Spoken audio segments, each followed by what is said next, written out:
రాష్ట్ర వ్యాప్తంగా కొన్ని దశాబ్దాల పాటు ప్రభుత్వ యంత్రాంగంలో కీలక పాత్ర పోషించి తమ జీవిత కాలమంతా ప్రజల సేవకే అంకితం చేసిన రిటైర్డ్ ఉద్యోగుల పట్ల నేడు ప్రభుత్వం మరియు ఉన్నతాధికారులు వ్యవహరిస్తున్న తీరును చూస్తుంటే అత్యంత దారుణంగా మరియు అమానవీయంగా అనిపిస్తుంది. విధుల్లో ఉన్నప్పుడు వెన్నెముకలా నిలిచిన వారిని పదవి విరమణ చేసిన మరుక్షణం నుంచి భారంగా భావించడం నాగరిక సమాజానికి ఏమాత్రం శ్రేయస్కరం కాదు. ఈ తీవ్రమైన పరిస్థితిని గమనించిన గౌరవనీయమైన తెలంగాణ హైకోర్టు ఇటీవల ఒక అత్యంత కీలకమైన మరియు చారిత్రాత్మకమైన ఆదేశాన్ని జారీ చేస్తూ అధికారుల నిర్లక్ష్యంపై తీవ్ర ఆగ్రహం వ్యక్తం చేసింది.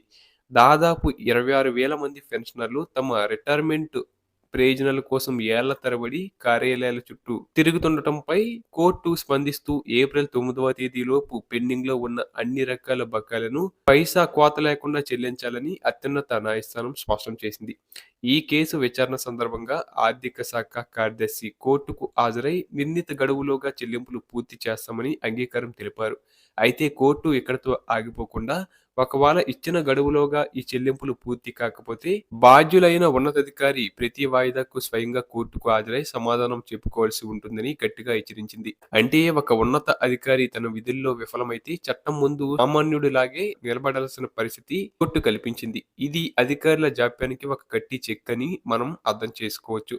ఈ నేపథ్యంలో సోషల్ మీడియాలో ఒక రిటైర్డ్ మహిళా ఉద్యోగిని పంచుకున్న ఆవేదన చూస్తే ఎవరికైనా మనసు వికాలం కాక తప్పదు.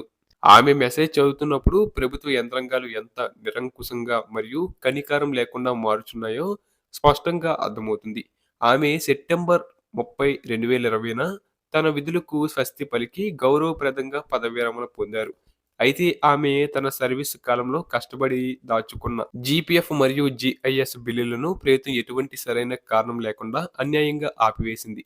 ఈ అన్యాయంపై ఆమె 2012 నుండి వివిధ ట్రిబ్యునల్స్‌లో 2015 నుండి హైకోర్టులో నిరంతరాయంగా సుదీర్ఘ పోరాటం చేశారు. చివరికి మార్చి 2025లో ఆమెకు అనుకూలంగా తీర్పు వచ్చినప్పటికీ నేటికి ఈక్యుబేర్ పోర్టల్‌లో ఆమె బిల్లు ఆమోదం పొందకపోవడం అధికారుల మొండితనానికి పరాకాష్ట. న్యాయస్థానం ఇచ్చిన స్పష్టమైన ఆదేశాలను కూడా క్షేత్రస్థాయి అధికారులు బేఖాతరు చేస్తున్నారంటే వ్యవస్థ ఎంతలా కుళ్ళిపోయిందో మనకు అర్థమవుతుంది. ఆమె తన ఆవేదనను వెళ్లగక్కుతూ తాను దాదాపు 10 సార్లు ఫైనాన్స్ సెక్రటరీకి తన టోకెన్ నెంబర్ ఇచ్చానని వ్యక్తిగతంగా కలిసి ఎన్నోసార్లు విన్నవించుకున్న ఫలితం లేకుండా పోయిందని వాపోయారు. ఇది కేవలం ఒక మహిళా పెన్షనర్ సమస్య మాత్రమే కాదు. రాష్ట్ర వ్యాప్తంగా ఉన్న వేలాది మంది పెన్షనర్ల నిస్సద్భ వేదనకు ఒక నిదర్శనం. తెలంగాణ సెక్రటరియట్‌లో గత 37 ఏళ్ల చరిత్రలో ఎన్నడూ లేని విధంగా నేడు రిటైర్డ్ ఉద్యోగులను తీవ్రంగా అవమానిస్తున్నారు. రాష్ట్ర రాజధానిలోని పరిపాలనా కేంద్రానికి తమ సమస్యల పరిష్కారం కోసం వచ్చే వృద్ధులకు కనీసం కూర్చోవడానికి కుర్చీలు లేదా బెంచీలు కూడా లేకుండా చేయడం ప్రభుత్వ క్రూరత్వానికి నిదర్శనం.